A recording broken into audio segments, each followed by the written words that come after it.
Undercover boss gets sandwich, sees waitress's note. Something is wrong. And instantly steps in.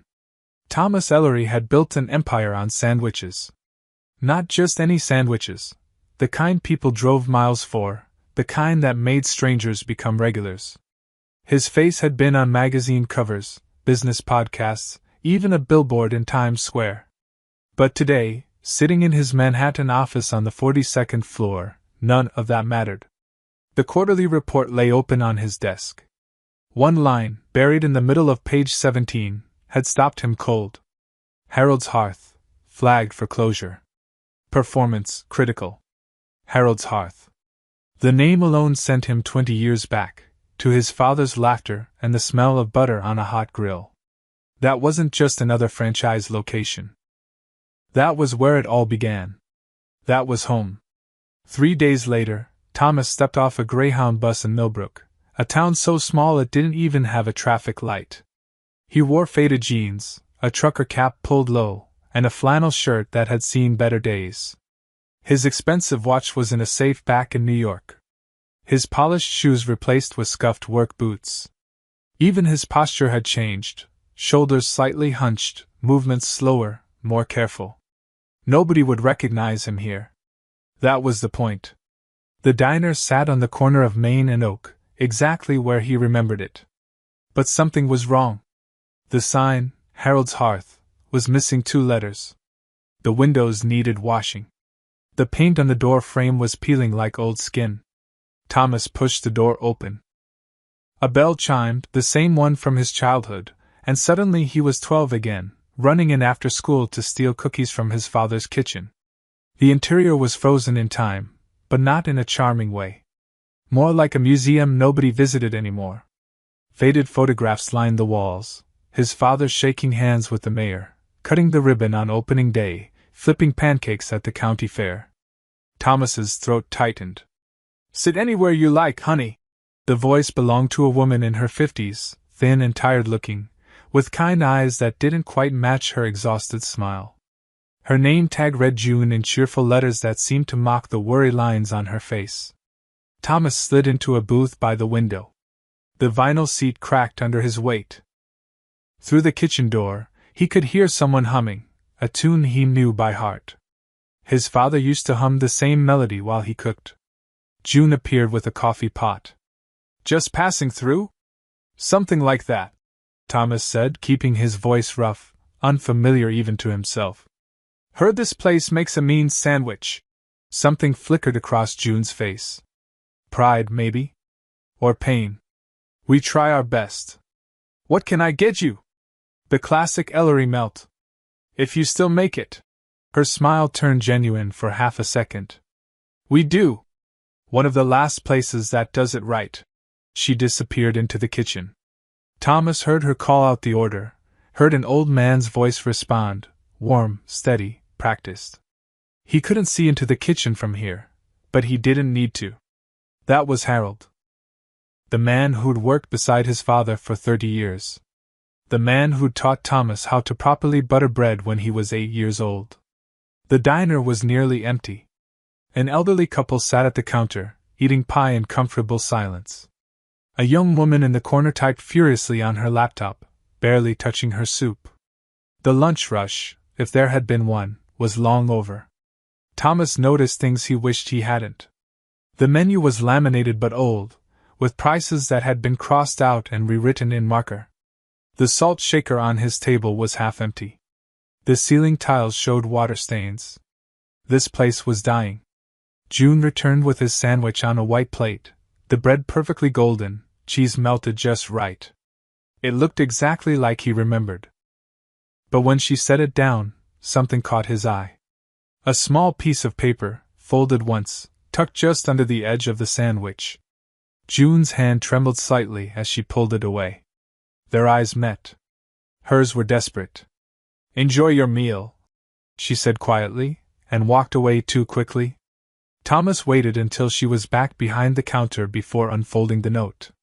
The handwriting was shaky but urgent. "Help me save the shop." His heart hammered. He looked up. June was refilling the elderly couple's coffee, her back to him, but her shoulders were tense.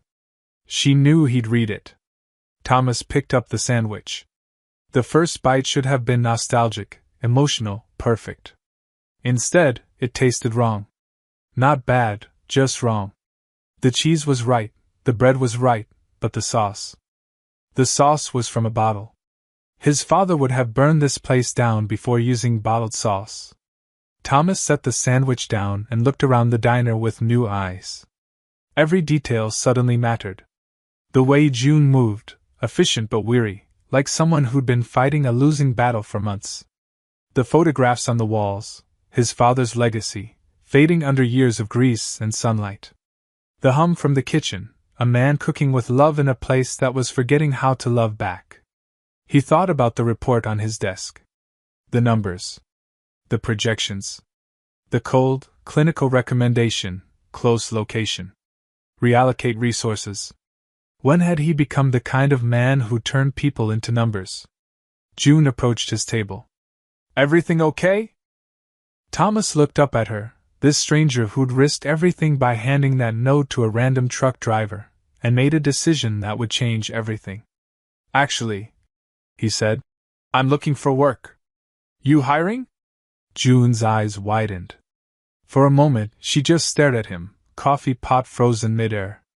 Then she laughed, a short, bitter sound that had no humor in it.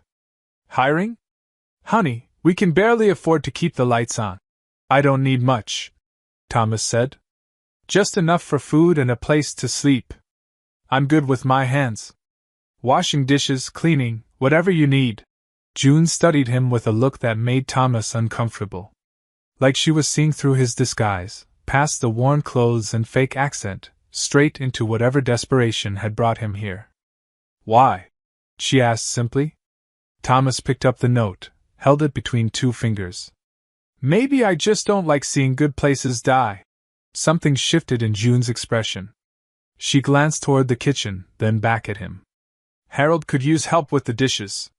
His arthritis has been acting up. But I'm serious. I can barely pay you minimum wage, and only for a few weeks. After that, she didn't finish the sentence. After that, this place closes, Thomas said. June's face crumpled for just a second before she caught herself. Yeah. After that, this place closes. Then we've got a few weeks to change that. We? June almost smiled. You don't even know me. No, Thomas agreed. But I know what it looks like when someone's fighting for something that matters. June set down the coffee pot and extended her hand. June Morrison. I've been waiting tables here for 12 years. Tom, he said, shaking her hand. The lie tasted sour. Tom Riley. Well, Tom Riley, welcome to Harold's Hearth. Try not to get too attached. The kitchen was smaller than Thomas remembered. Harold stood at the grill, a tall black man whose hair had gone completely white since Thomas last saw him. He moved with the careful precision of someone whose body hurt, but whose pride wouldn't let him slow down. Harold, this is Tom, June said. He's going to help with dishes for a while. Harold turned, and Thomas's breath caught. Those were the same eyes that had watched him grow up, taught him to crack eggs with one hand, told him stories about his father when the grief got too heavy. But Harold didn't recognize him. Why would he? The boy he'd known was gone, replaced by this stranger in cheap clothes and a trucker's cap. You ever work a kitchen before? Harold asked, his voice rough as gravel. Some, Thomas said carefully. Long time ago. Harold nodded toward the industrial sink. Lunch rush is over, but dinner prep starts in an hour. You keep those dishes moving, we'll get along just fine. Thomas rolled up his sleeves and got to work. From the sink, he could see everything, the way Harold measured ingredients by eye, the careful attention he paid to each order, the small winces when his hands cramped. He could also see the boxes stacked near the back door. Ella Refresh Corporate Supplies. His company's logo stamped on every one. During a lull, Thomas moved closer to the prep station. What's in the boxes? Harold's jaw tightened. New sauce. Corporate says it's more consistent. He practically spat the word. You don't agree? It tastes like plastic and salt. But what do I know? I've only been making sandwiches for 40 years. Harold grabbed a squeeze bottle from the top box, squirted some onto a spoon, and held it out. Try it. Thomas did. It was awful, thin, overly sweet, with a chemical aftertaste. Your old sauce, Thomas said carefully. Was it better? Harold's eyes went distant. My old sauce was Mr. Ellery's recipe. The man who started this place. He made it fresh every morning, tomatoes, garlic, herbs from his own garden. People could taste the difference. They'd drive from 3 towns over just for one of his sandwiches. So why'd you stop making it? Didn't have a choice. June's voice came from the doorway. She was counting receipts, her face grim. Corporate sent a directive 6 months ago. All locations must use standardized products. Anyone caught deviating gets flagged for quality control issues. Thomas felt sick. That's insane. That's business, June said flatly. At least that's what Mr. Lang tells us every time he visits. Lang? Regional manager. He comes by once a month to remind us how much we're failing. June's hands shook as she sorted bills. Last time, he said if our numbers don't improve by 30% in the next 4 weeks, they're shutting us down. 30%, Tom. We need a miracle. Harold turned back to his grill, shoulders sagging. There ain't no miracles left in this place. Thomas dried his hands slowly, his mind racing. Lang. He knew that name, a middle manager who transferred from the West Coast Division last year. Efficient, by the book, ruthless with underperforming locations. Everything his father had hated. What if, Thomas said quietly, there was another way? June looked up. What do you mean? I mean, what if you could prove this place is worth saving? Show corporate they're making a mistake. Harold laughed, but there was no joy in it. Son, they don't care about proof. They care about profit margins and quarterly reports. Thomas wanted to argue, wanted to tell them they were wrong, that the company still had a soul. But standing in this dying kitchen, watching these good people prepare to lose everything, he wasn't sure he believed it himself. Thomas arrived before sunrise the next morning.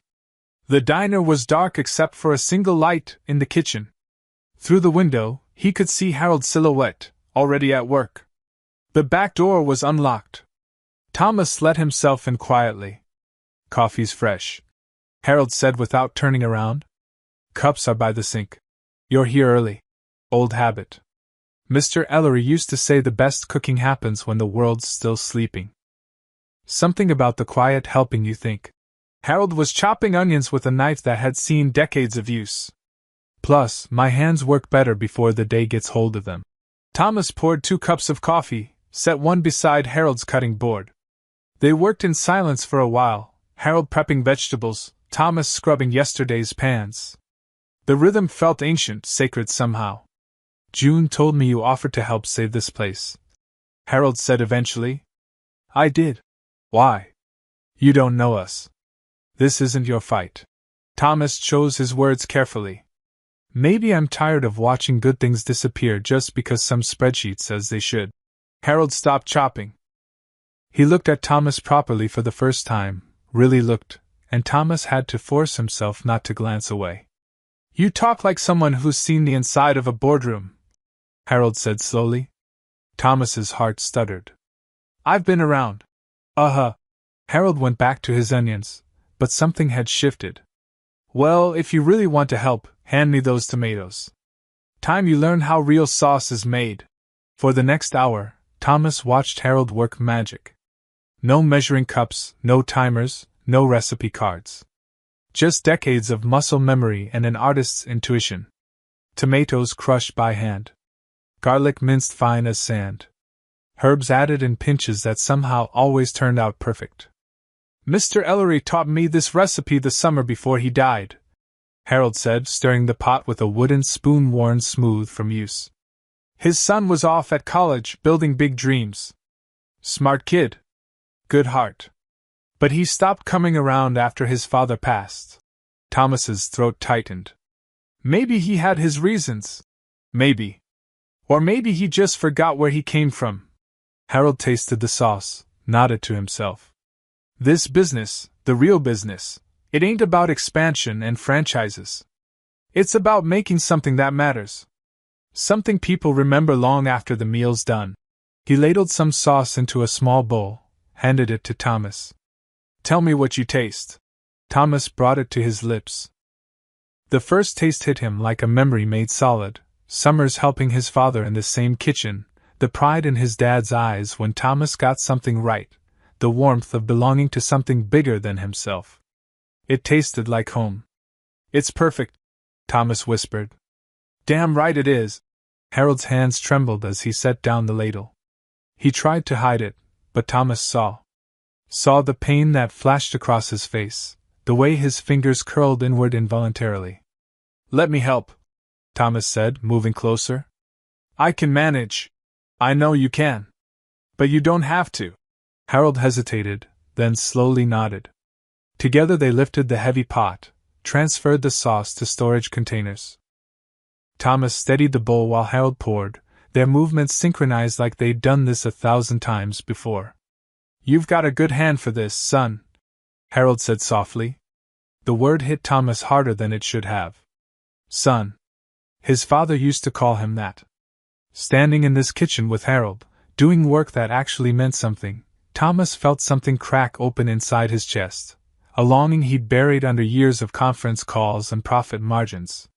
When had he last made something with his own hands? When had he last cared about anything beyond the bottom line? Harold, Thomas said carefully, what if you could use your real sauce again? What if corporate didn't matter? They always matter. They own this place now. They own all of it. But what if they didn't? Harold studied him with those sharp, knowing eyes. You're not really a drifter, are you, Tom Riley? Thomas's blood went cold. What makes you say that? The way you hold a knife. The way you move in a kitchen. The way you talk about corporate like you know exactly how they think. Harold crossed his arms.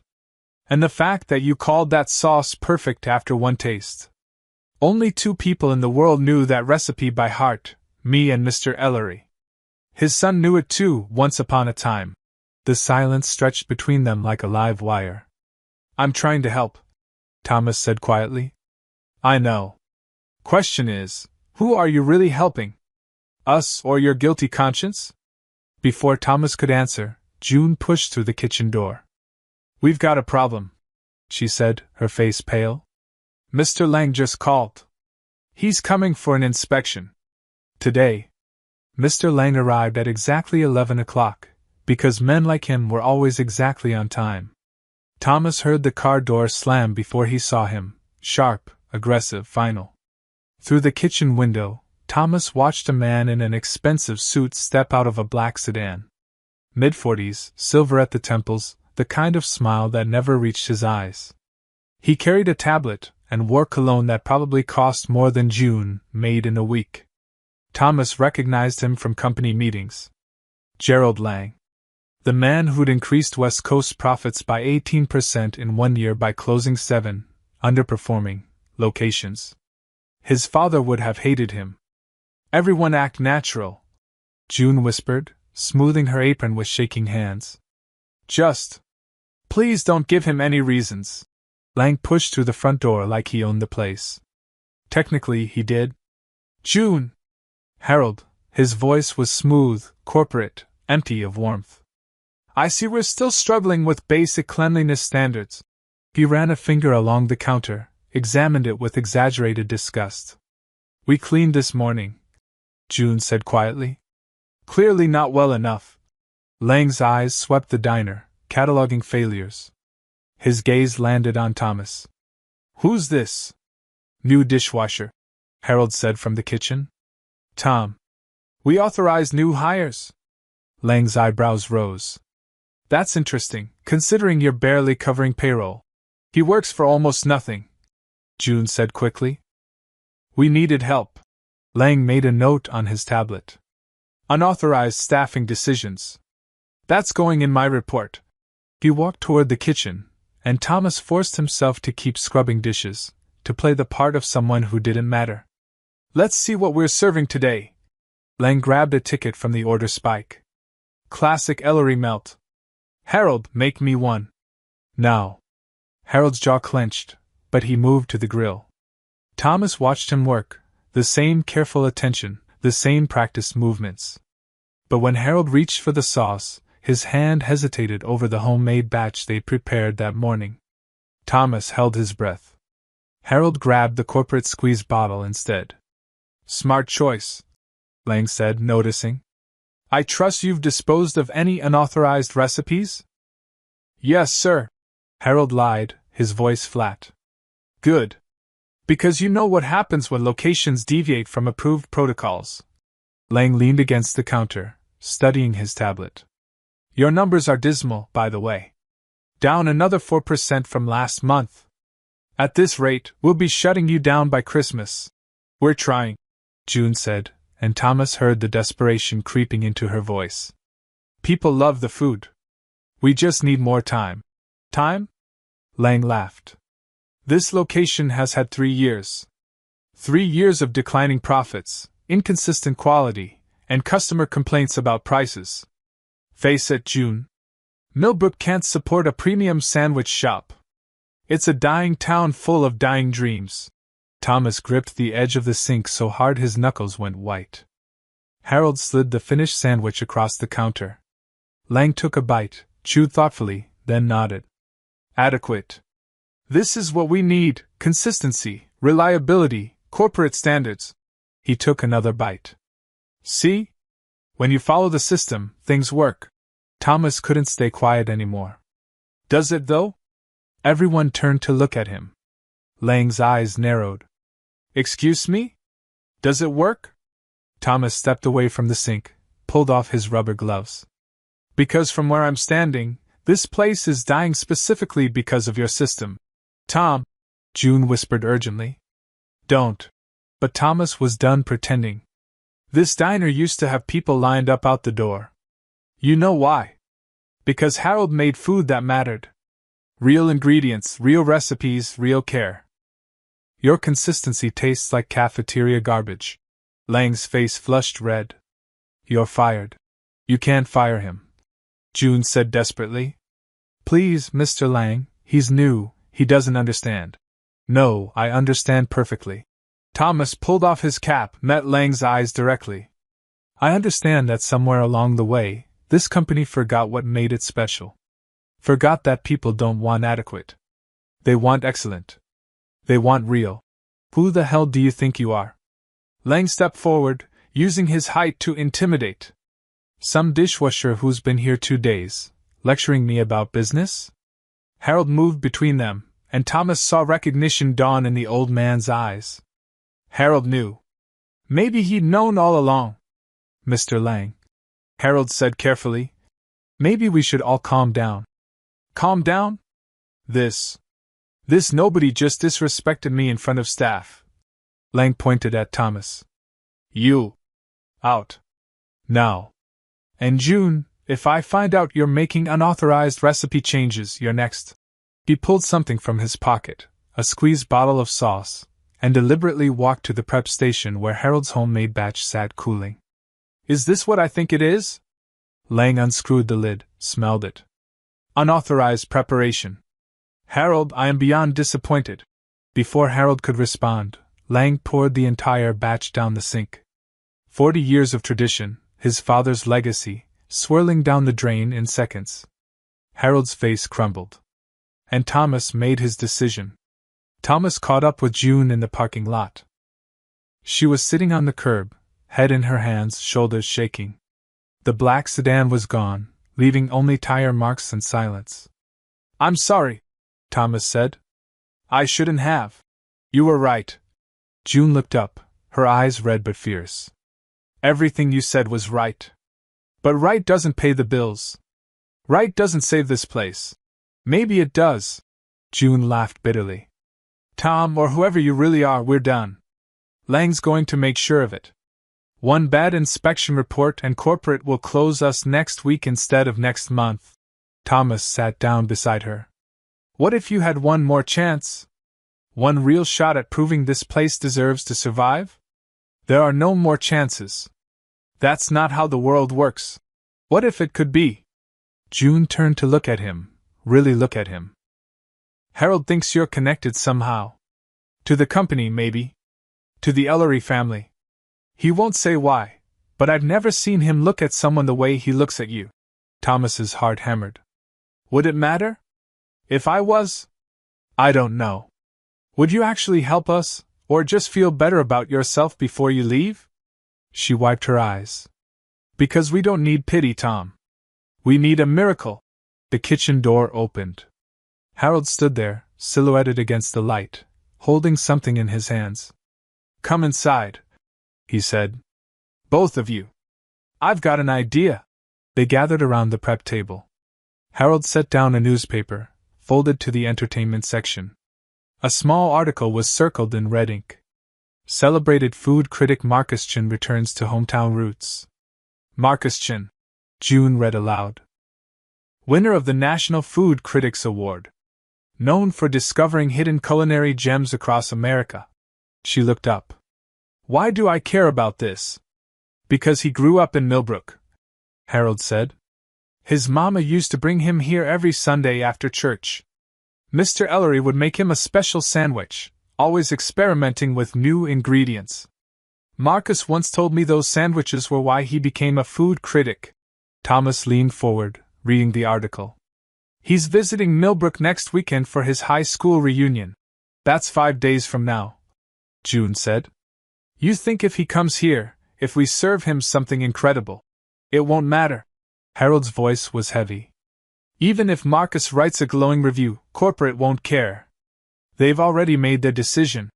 But the community would care, Thomas said, his mind racing. If a nationally recognized critic declares this place special, if people start lining up again, if the numbers suddenly spike, corporate would have to reconsider. Lang would find a way to sabotage it, June said. He'll be watching us like a hawk after today. Thomas smiled slowly. Then we don't tell him. We work quietly. Prepare in secret. And when Marcus shows up, we serve him something so perfect, so genuine, that he can't help but write about it. Using what? Harold gestured at the empty prep station. Lang destroyed my sauce. The good ingredients are gone. We're stuck with corporate garbage. So we buy new ingredients, Thomas said. Fresh produce, real cheese, quality meat. I've got some money saved. We can't afford luxuries, June interrupted. If we go over budget, Lang will notice. Then I'll cover it personally. Consider it an investment. June and Harold exchanged glances. Why? June asked. Why would you do that? Because this was his father's dream dying. Because he'd built an empire and lost sight of why it mattered. Because watching Lang destroy that sauce felt like watching his father die all over again. But Thomas just said, because some things are worth fighting for. Harold studied him for a long moment, then slowly nodded. All right. But we do this right. No corporate shortcuts, no compromises. We cook like Mr. Ellery taught me, with soul. Agreed, Thomas said. And when this is over, Harold added quietly, you tell me who you really are. That night, they planned like revolutionaries. June handled scheduling, making sure they'd have enough staff when Marcus arrived without raising Lang's suspicion. Harold wrote out recipes from memory, not just the sandwich, but sides, a special dessert, everything that had made Harold's hearth legendary. Thomas took the shopping list and headed into town. The grocery store was small, family-owned, the kind of place that would disappear when the next Walmart opened. He filled his cart with tomatoes that actually smelled like tomatoes, garlic from local farms, fresh herbs, real butter. At the register, the elderly cashier smiled. Planning a feast? Something like that, Thomas said. Well, whoever you're cooking for is lucky. We don't see folks buying real ingredients much anymore. Everything's prepackaged these days. Thomas thought about the squeeze bottles in the diner, the corporate directive to use consistent products, the way Lang's face had looked when he poured that sauce down the drain. Maybe it's time we remembered what real tastes like, he said. Back at the diner, they worked until midnight. Harold taught Thomas the proper way to slice vegetables, thin enough to blend but thick enough to taste. June decorated the dining room, removing the faded photographs and replacing them with fresh flowers from her garden. And somewhere in the quiet hours, as the radio played softly and flour dusted the air, Thomas felt something he hadn't felt in years. He felt like he was home. Sunday morning arrived with clear skies and nervous energy. June had barely slept. Thomas could tell by the way her hands shook as she arranged silverware, checked and rechecked the table settings, straightened the same menu 3 times. "He'll be here around noon," she whispered, though the diner was empty. Marcus always came for Sunday lunch. Harold was already in the kitchen, moving with purpose despite his arthritis. He'd arrived at 4 in the morning to start the sauce.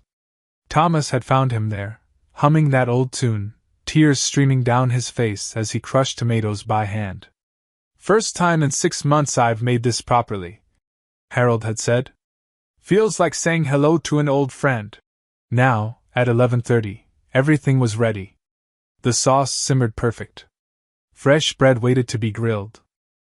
The kitchen smelled the way Thomas remembered from childhood, garlic and herbs and possibility. The bell chimed. A family of 4 entered, tourists passing through. June seated them with a smile that almost looked natural. 11:45. An elderly couple came in, regulars who'd been eating here for 20 years. Noon. Thomas watched through the kitchen window, his heart hammering. Every car that passed could be Marcus. Every person who walked by could be their miracle. 12:15. June kept glancing at her watch. Harold's jaw was tight. At 12:30, a silver SUV pulled up outside. A man stepped out, Asian, mid-40s, well-dressed but casual. He stood on the sidewalk for a moment, just looking at the diner with an expression Thomas couldn't quite read. "That's him," Harold breathed. "That's Marcus." Marcus Chin entered alone. His eyes swept the diner, lingering on the faded paint, the cracked vinyl booths, the water-stained ceiling tiles. Thomas saw the exact moment nostalgia hit him. His expression softened, something like sadness and love mixing together. June approached with menus. "Welcome to Harold's Hearth. Table for 1? Is Harold still here?" Marcus asked. "Harold Washington?" "In the kitchen, same as always." Marcus smiled, genuine and warm. "Tell him Marcus Chin is here. And that I'm hungry." June disappeared into the kitchen. Thomas heard Harold's sharp intake of breath, the rustle of his apron as he straightened it. When Harold pushed through the kitchen door, his eyes were bright. "Little Marcus," Harold said. "Look at you. All grown up and famous. Not too famous to forget the best sandwiches I ever ate." Marcus stood, embraced Harold like family. "I heard you were still here. Had to come see for myself. Well, you picked a good day. We've got something special for you." Thomas watched from the kitchen as Harold and Marcus caught up. 20 minutes of stories and laughter, the kind of easy conversation that only comes from shared history. Then Marcus ordered, and Harold returned to the kitchen with purpose. "This is it," Harold said quietly. "This is for Mr. Ellery." They worked in perfect synchronization. Thomas grilled the bread to exact golden perfection. Harold layered ingredients with an artist's precision, the cheese, the tomatoes, the special sauce that had taken 40 years to perfect. Every movement was deliberate, sacred. "Whatever happens next," Harold said, "thank you for reminding me what this was supposed to be." Thomas wanted to tell him the truth. Wanted to say he was sorry for letting the company lose its way. But June burst through the door, her face pale. "Lang's here." "What?" Thomas's stomach dropped. "His car just pulled up. He's coming inside." Through the kitchen window, Thomas saw the black sedan, saw Lang stepping out with his tablet and his empty smile. "He knows," June whispered. "Someone must have told him Marcus was coming. He's going to ruin everything." Thomas looked at the sandwich. Perfect, beautiful, everything his father had dreamed of. Then at Harold, who'd spent 40 years keeping that dream alive. Then at June, who'd risked everything on a desperate hope. Lang entered the diner. His eyes found Marcus immediately, then Harold, then the sandwich being plated. Well, Lang said loudly. What an interesting coincidence. A famous food critic, here on the same day my location is using unauthorized ingredients. Marcus looked up, confused. I'm sorry, who are you? Regional Manager, Ellery's Eats Corporate Office. And I'm afraid this location is currently under investigation for protocol violations. Harold set the sandwich in front of Marcus, his hands steady despite everything. Lang stepped forward. Sir, I cannot allow you to eat that. It hasn't been prepared according to health and safety standards. The hell it hasn't, Harold said quietly. Thomas pulled off his cap, stepped out of the kitchen, and said clearly, Actually, Mr. Lang, it has. Lang turned, irritated. I already fired you. Then he froze. The color drained from his face. Because he recognized Thomas Ellery. Everyone in the company knew what their CEO looked like. Mr. Ellery, Lang stammered. I didn't. You weren't supposed to. This is highly irregular. Thomas smiled, but there was no warmth in it. No, Mr. Lang. This is exactly right. The silence in the diner was absolute. June's hand flew to her mouth. Harold closed his eyes, nodding slowly like something he'd suspected had finally been confirmed.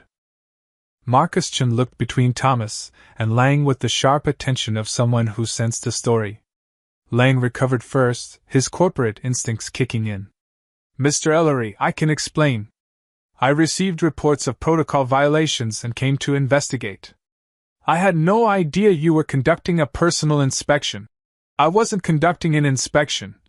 Thomas walked to the counter, his voice calm but carrying an edge that made Lang step back. I was working. Washing dishes. Learning what happened to my father's restaurant. Your father? Marcus said quietly. Thomas turned to him. James Ellery. He opened this diner 30 years ago. It was the first. The original. Everything we built came from this kitchen, from recipes he and Harold created together. Harold's voice was rough with emotion. I knew it was you. Third day you were here, you steadied that mixing bowl the exact same way your father used to. Same hands. Same heart. June looked like she might cry. Why didn't you tell us? Because I needed to see the truth.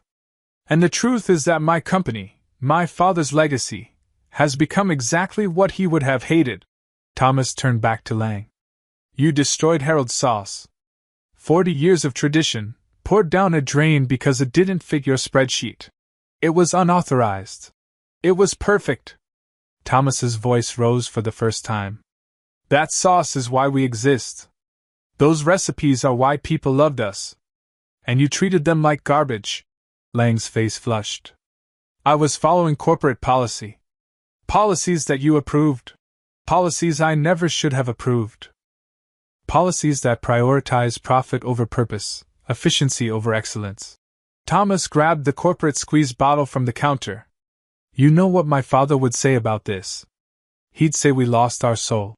Marcus picked up his sandwich, took a bite. Everyone watched as he chewed slowly, his expression unreadable. Then he closed his eyes. My God, he whispered. It's exactly like I remember. Maybe better.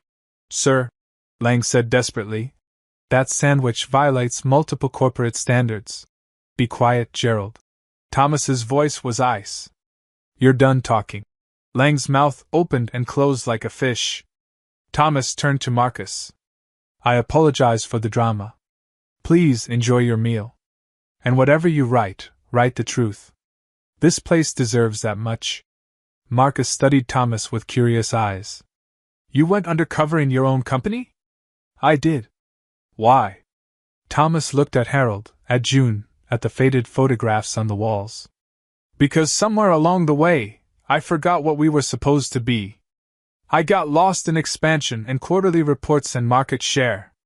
I became the kind of CEO who would close a place like this without ever seeing it. Without ever asking why it mattered. And now? Marcus asked. Now I remember. Thomas pulled out his phone, dialed a number. Sarah? It's Thomas. I need you to draft a memo, effective immediately. He paused. All locations are authorized to return to original recipes. Local sourcing permitted. Corporate product mandates are suspended pending full review. Another pause. And prepare a termination package for Gerald Lang, regional manager. No, not negotiable. Have it ready in an hour. Lang went white. You can't, this is unfair. I followed every rule. You followed rules that were wrong, Thomas said. And when you had a choice between those rules and human decency, you chose the rules. Every single time. He looked at Lang with something like pity. My father built this company on the idea that food could bring people together. That a good sandwich, made with care, could be a kind of love. You turned that into an assembly line. I increased profits. By destroying what made us special. Thomas shook his head. You're done, Gerald. Security will escort you from the building tomorrow morning. Lang grabbed his tablet and stormed out, slamming the door so hard the bell fell off its hook. In the silence that followed, June started laughing. Not hysterical laughter, but the kind that comes from relief so profound it has nowhere else to go. Harold joined her, then Marcus, and finally Thomas. So, Marcus said, setting down his half-eaten sandwich. This is the best meal I've had in 5 years. And I'm definitely writing about it. But I'm also writing about what I just witnessed, a CEO who cared enough to work in his own kitchen, to see what was really happening. That's a story people need to hear. Write whatever you want, Thomas said. Just make sure people know that Harold is the real genius. Always has been. Harold wiped his eyes. Your father would be proud of you, Thomas. Took you a while, but you got there. I had good teachers, Thomas said quietly. June approached him, hesitant. What happens now? To us, I mean. To the diner? Thomas smiled, and this time it reached his eyes. Now? Now we get to work. 1 month later, Thomas stood in the parking lot watching the sunrise paint the sky orange and gold. The sign above the diner was new, the letters crisp and clean, Ellery's Originals, where it all began. The transformation had taken 4 weeks of 16-hour days. New paint, repaired booths, updated kitchen equipment that Harold actually approved of. But the bones remained the same, his father's vision, preserved and honored. Marcus Chen's article had gone viral. The CEO who became a dishwasher to save his soul had been picked up by major news outlets, shared millions of times, turned into a business school case study. But more importantly, it had brought people back to Millbrook. The diner was packed every day now. Locals who'd forgotten how good the food used to be. Tourists driving hours just to taste the famous original sauce. Food bloggers, journalists, families making pilgrimages. The bell chimed behind him. June stepped out, 2 coffee cups in hand. She'd cut her hair, bought new clothes, stopped looking quite so tired. She was smiling more. Big day, she said, handing him a cup. Nervous? Terrified. But the good kind. June was now general manager, not just of this location but of the entire Originals division, 6 more diners being restored to authentic recipes across the country. Still can't believe I'm running a whole division. Believe it. You fought for this place when everyone else had given up. That's exactly who should be leading. Harold emerged next, moving slower but with purpose. The new kitchen had been designed specifically for him. Lower counters, ergonomic tools, a stool at every station. At 72, he'd been named Chief Culinary Advisor for all Ellery's Eats locations, traveling to teach the old recipes to young cooks who'd never known real food could taste like this. Ready? Harold asked. Almost. Thomas pulled something from his pocket, an old photograph in a new frame. His father, young and grinning, standing in front of the diner on opening day. I want to hang this first. They went inside together. Orders shouted, plates flying, the grill sizzling with that unmistakable sound of real butter on real bread. Thomas worked the register, greeted customers, refused to hide in some back office like a proper CEO. A family came in, mother, father, 2 kids who couldn't have been older than 8. The father looked around with wonder. I ate here as a kid, he told Thomas. My grandfather brought me. I heard you brought back the original recipes. We did. Can my kids try the classic Ellery melt? The one I remember? Thomas smiled. Coming right up. He watched those kids take their first bites, watched their eyes light up the same way his must have 30 years ago. That was the point. Not market share or profit margins. This. Connection. Memory. Love in edible form. At noon, corporate executives arrived from New York. The board had requested a tour. Thomas showed them everything. The kitchen where Harold trained new cooks, the locally sourced ingredient list, the customer feedback wall covered in thank you notes. Our profits are up 8% company-wide since implementing these changes, Thomas told them. Turns out people will pay more for food that tastes real. Revolutionary concept. The CFO, a stern woman named Patricia, actually smiled. The shareholders are happy. That article did more for our brand image than 10 years of marketing. But Thomas, she lowered her voice, you can't work in a diner forever. You have a company to run. I know. But I needed to remember why I'm running it. Thomas gestured at the packed dining room. Every decision I make from now on, I'm going to ask myself, would my father approve? Would Harold? Would it make someone's kid light up the way those two did this morning? Patricia nodded slowly. That's actually not a bad metric. At closing time, after the last customer left and the dishes were done, Thomas, Harold, and June sat in a booth together. 3 plates between them, each with a classic Ellery melt. To James Ellery. Harold raised his water glass. Who knew that love and butter could change the world? To second chances? June added. Thomas raised his glass. To coming home. They ate in comfortable silence. The sandwich tasted exactly right, crispy bread, melted cheese, that perfect sauce that had almost been lost forever. Thomas closed his eyes, and for just a moment, he could hear his father's laugh, feel his hand on his shoulder. You did good, son. You found your way back. Thomas opened his eyes, looked at the 2 photographs on the wall, past and present, connected by love and memory and the simple magic of a sandwich made right. Yeah, Dad, he whispered. I finally did. Outside, the Ellery's original sign glowed against the darkening sky, a beacon calling people home. And inside, in the kitchen where it all began, tomorrow's sauce was already simmering, waiting to become someone's favorite memory. Some things, Thomas had learned, were worth more than any profit margin could measure. Some things were worth everything. The end.